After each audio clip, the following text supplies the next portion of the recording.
Hey guys, welcome to the 20th episode of my drift life. So the day has come. It's finally the tandem day that I have been looking for a long time. It's super sick. I have tried 2 cars tandem, 3 cars tandem. I meet a lot of friends that really supported and give me a lot of chances and learnings about tandeming. So this 2-day event and drift schedule is sick. And I also have a lot of epic moments and memories with the tandem drivers within the event. I'm gonna show you some of the scene like this and this.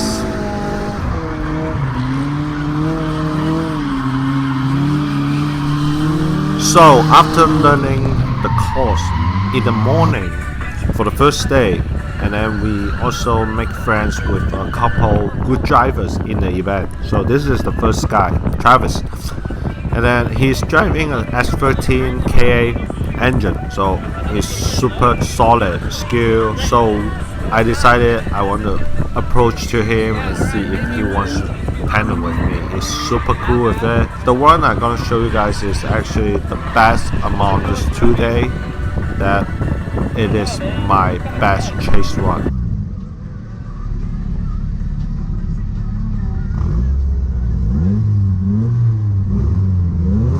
I'll just stay in a little bit gap between each other so that in case there was anything happen, I can still save the car by crashing into each other, especially the first several runs that we are not familiar with each car's capability and each driver's skill, because as Travis said, his car has changed a lot of parts, so he probably needs times to adapt to it.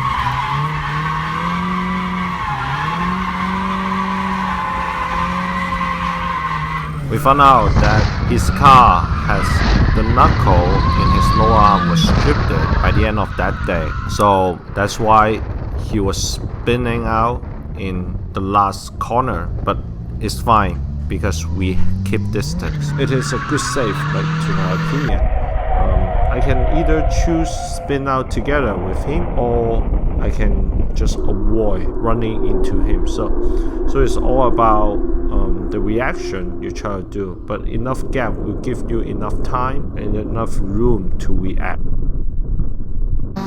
So then I will show you guys the best lead run.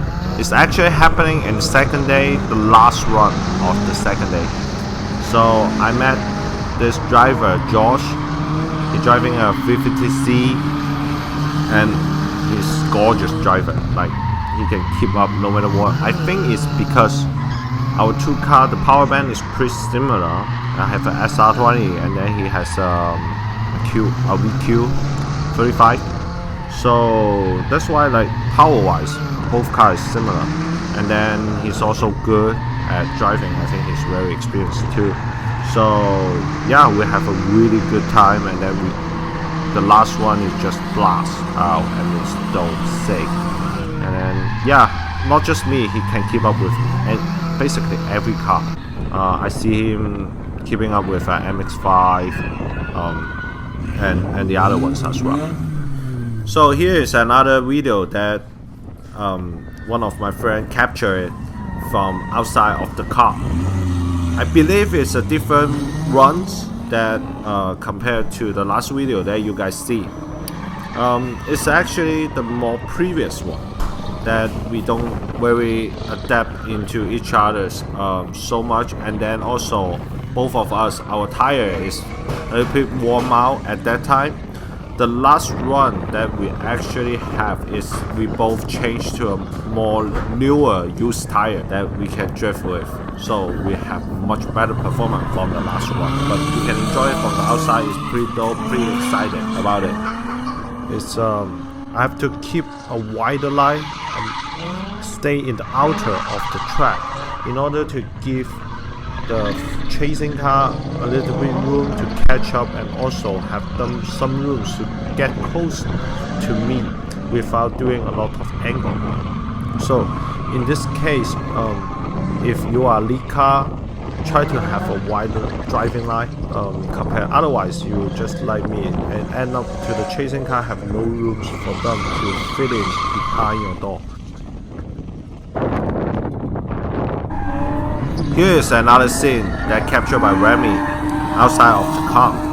So it is a 3-car tandem. I never thought about it that I can do it for my first tandem event, but everyone is super dope, super excited, so super supportive about me doing anything. So I would say do it.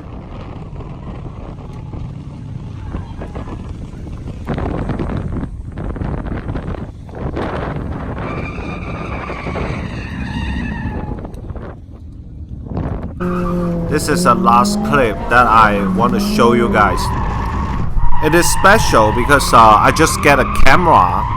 It's a 360 camera. It's called GoPro Fusion 360. So I think it's a pretty interesting angle. I have been trying different position to set up this camera. I think this is probably the best position I can mount it to the car. And then if I'm doing the lead run, it has the anti-shake feature that doing with the G-force, that you will see the car better without people adjusting the angle, because they go with the G-force. So I think that would be interesting to see this camera's angle and see their quality. If you are interested, just leave me a comment and I will have more videos about the 360 in the future. That's it for today. I hope you guys enjoy it. Like it if you like it, subscribe if you want to follow the future of my drift life. And I will see you guys next time. All good. That's good.